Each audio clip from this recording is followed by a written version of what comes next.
और भगवान के जो 5 पुत्र हैं वही 5 पुत्र के जो कार्य है, मनु जो है उसकी लोह संहिता है। मनु के वंशज लोहे का काम करते हैं। मई के वंशज लकड़ी का काम करते हैं। त्वष्टा के वंशज तांबे पीतल जो बर्तन बनते हैं उसका काम करते हैं। शिल्पी के जो वंशज है ओ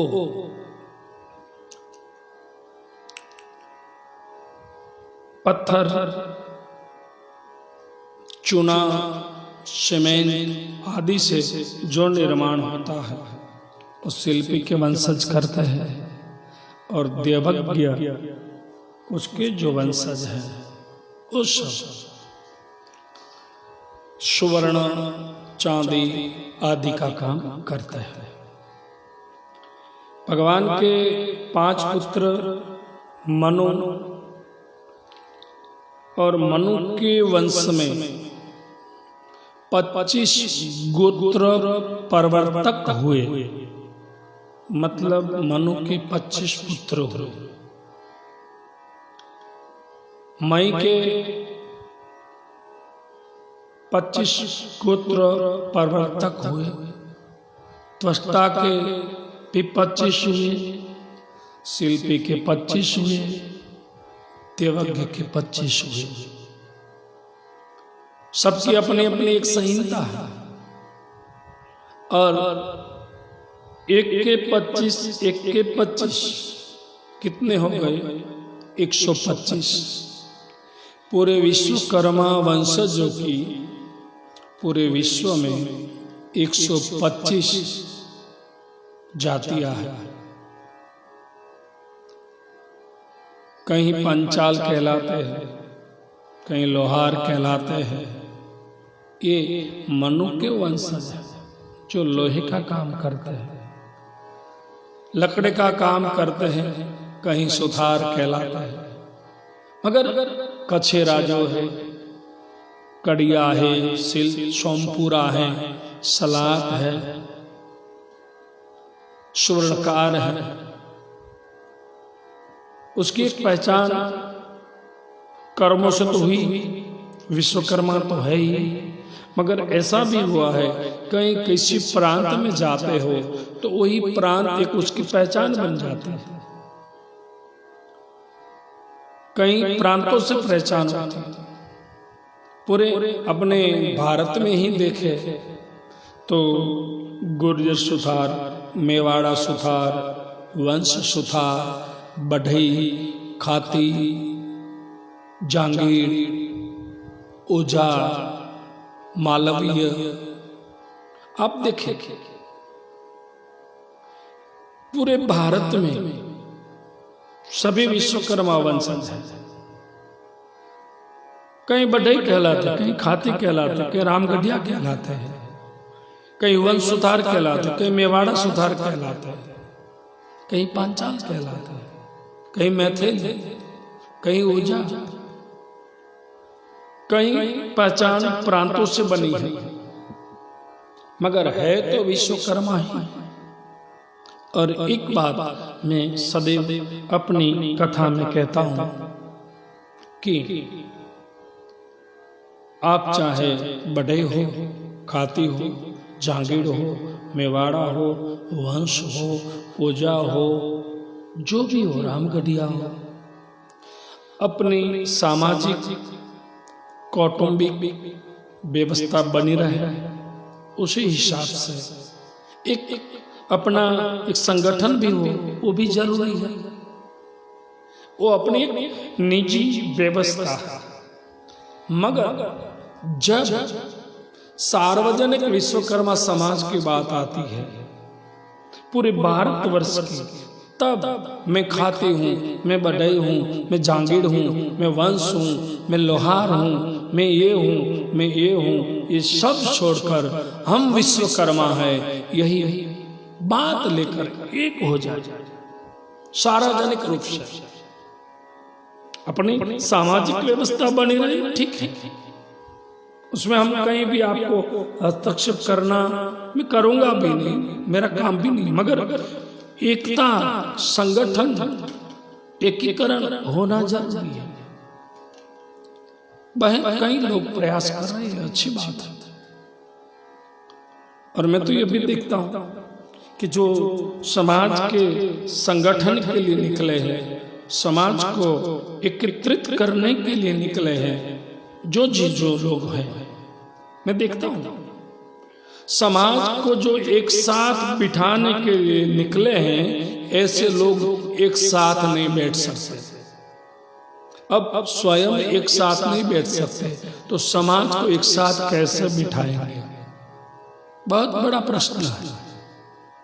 जातिवाद को जन्म दे दिया, ये बढ़ाई, ये जांगीड़ी, ये फला है, ये फला है। अपनी अपनी रोटी पकाने के लिए ये सब हो रहा है। मैं तो हर जगह पे 20 साल से घूम रहा हूं। पूरा विश्वकर्मा समाज एक ही है, उसका इंजन विश्वकर्मा को बनाना। मगर आज लोग इसे प्रधान बनना है, अध्यक्ष बनना है, बस अध्यक्ष पद से हटा दिया तो एक अपना निजी संगठन बना लिया। इस समाज में जितने जितने भी संगठन बन रहे हैं, कभी समाज की एकता नहीं होगी, क्योंकि वो समाज बटा जा रहा है। संगठनों को एक होना चाहिए।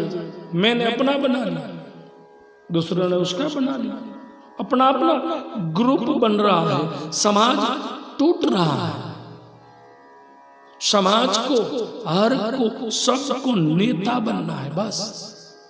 मैं कहता हूं विश्वकर्मा समाज बुद्धिशाली है, मेहनत कश है, क्या नहीं है इसके पास, सब कुछ है, धनी लोग भी हैं। तो ऐसा क्यों? क्योंकि बात यह है कि सबको नेता बनना है। तो मैं तो कहता हूं कि इस समाज को नेता की जरूरत नहीं है, एक अच्छे प्रणेता की जरूरत है, जो समाज को प्रेरित करे, सही रास्ते पे लेकर आ जाए। मगर आज चारों ओर बटा है। मैं तो कथा में कहता हूं कि आज लोकशाही है। हर समाज को देखो, अपनी अपनी एक पहचान है, तो हमारी क्यों ना हो? हम विश्वकर्मा, मुझे गर्व है, मैं विश्वकर्मा की संतान हूं। जब सार्वजनिक रूप की बात आती है, तब सामाजिक उत्थान की बात आती है, तब हम सब एक हो जाए। विफाई का सूत्र, विश्वकर्मा के 5 पुत्र, मैंने तो गिनती नहीं की, मेरा भ्रमण रहता है हर जगह पे। तो मुझे जो समाज के लोग हैं बताते हैं कि पूरे भारत में करीब करीब 14 करोड़ विश्वकर्मा वंशजों की जनसंख्या है। 14 करोड़। 14 करोड़ के हिसाब से अपने मेंबर ऑफ पार्लियामेंट कितने होने चाहिए? कितने हैं? अरे नगर सेवक तक हम नहीं पहुंच सकते। क्यों? क्योंकि हम सब अपने अपने निजी स्वार्थ के लिए अपने अपने ग्रुप खड़े कर रहे हैं। ये छोड़िए, जो भी आदमी अच्छा काम करता है उसके साथ जुड़ जाइए। आपको जो करना है वही तो कर रहा है, तो क्यों नहीं जुड़ते? क्योंकि आप अध्यक्ष नहीं है, आपको अध्यक्ष बनना है, आपको पद चाहिए। मैंने तो ऐसा भी देखा है कि पूरा एक जो परिवार है, उसी परिवार अपना एक फला फला नाम देकर संस्था खड़ी कर देता है। स्वयं बाप अध्यक्ष बन जाता है, बेटा खजांची बन जाता है। हाँ, ऐसा क्या? समाज के लिए कार्य करना है, उसको कोई पद की जरूरत नहीं है, उसको मान सम्मान की जरूरत नहीं है, उसको कोई प्रतिष्ठा की जरूरत नहीं है। जो समाज की सेवा करता है ना, समाज ही भगवान का विराट रूप है। समाज की आप सेवा करते हो तो कोई उपकार नहीं करते, भगवान की सेवा है। भगवान समाज है, वही तो भगवान का विराट रूप है। और कई जगह तो मैं जाता हूँ तो कोई लोग मुझे ऐसा भी कहते हैं कि ठीक है, समाज ने हमारे लिए क्या किया, ऐसे भी है लोग। तब मैं उसको पूछता हूँ कि समाज ने तेरे लिए क्या किया, ये तो मुझे पता नहीं है, मगर पहले ये तो बता कि तूने समाज के लिए क्या किया, कुछ किया है? वैसे ही बातें बना रहे हैं। और आजकल तो व्हाट्सएप आ गया है, सोशल मीडिया, कितने नेता है सोशल मीडिया, कॉपी पेस्ट करो भेजते रहो, कॉपी पेस्ट करो भेजते रहो, जो मन में आए वो लिखते रहो। उसको शायद मेरे हिसाब से कोई धंधा है ही नहीं। प्रैक्टिकल बने, कॉपी पेस्ट से कुछ नहीं होगा। सोशल मीडिया में लिखने से कुछ नहीं होगा। सोशल मीडिया की नेतागिरी छोड़ दो, समाज में आकर समर्पित हो जाओ, वही विश्वकर्मा की सेवा है। तो भगवान विश्वकर्मा के 5 पुत्र